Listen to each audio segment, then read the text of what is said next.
Well, today, Wednesday, the NCAA Division I Council had a meeting and they voted on several dates and parameters affecting college basketball. We know the coronavirus pandemic abruptly shut down the sport, all of college sports, back in mid-March when Arkansas, the Razorbacks, were playing in the SEC tournament. So there has been no competitive basketball. We know the Razorbacks have been in training camp practicing, going through strength conditioning, but now the Razorbacks and other schools have learned that the season start date will be November 25th. Now, that's 15 days later than what the original start date that was slated for November 10th. So only 15 days later. That's really not a significant slide if they're able to maintain that as the start date. The other thing is typically college teams can play up to 31 regular season games. The NCAA has stated with their meeting today, the Division I Council came up with a 25-game schedule, 24 or 25 games with exemption events, meaning tournaments that you can play, adding 2 or 3 more games depending upon how many games you can play in that tournament. So the maximum is going to be 27 games. I don't want to confuse everybody.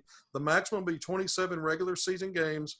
Typically it's 31, so that'll be 4 fewer games. Now, there's also a minimum of 13 games that must be played to be eligible for the postseason NCAA tournament.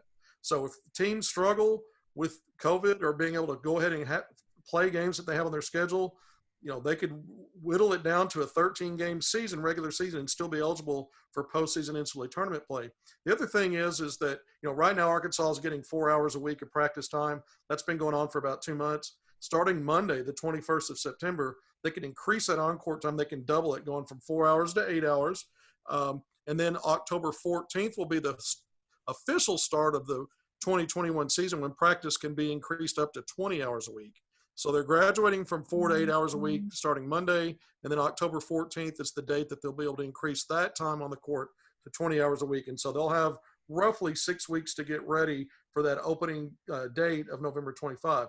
Now, some of the interesting things that are also part of this, there will be no scrimmages against other opponents or exhibition games this season. Arkansas has always played 2 exhibition games. Some schools have opted to play scrimmages against other programs, maybe 1 scrimmage program and another exhibition game. But either way, all of those events are eliminated. The NCAA also extended the dead period in recruiting, which prohibits on or off campus visits. That's been an ongoing, indefinite dead period. They've extended that now to January 1st being the soonest that they'll revisit that. That's pretty much what folks thought would happen, and that's certainly what was handed down today. So when you really look at some of these things that were meshed out through this D1 Council vote, there are some unprecedented changes in college basketball. But given the landscape of no sports for so long, and college sports having so many question marks, it's not there aren't significant changes at this point. There really were not as big and as wide sweeping as some thought they might be just a few weeks ago. So that's encouraging. The other thing is Arkansas obviously never released its full 2021 season schedule. They couldn't because of all the question marks until some of these decisions had been made, but they had over the last few months. Some of the dates and opponents had leaked out. So it'll be interesting to see if Arkansas can maintain some of these planned events. One of those was the main event by MGM Resorts for November 20th through the 22nd.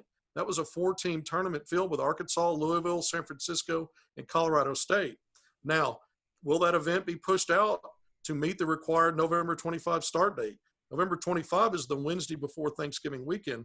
A lot of college basketball, especially tournaments, are going on every year during that weekend, except the Las Vegas event was planned a little sooner. So we'll see if they're able to salvage that.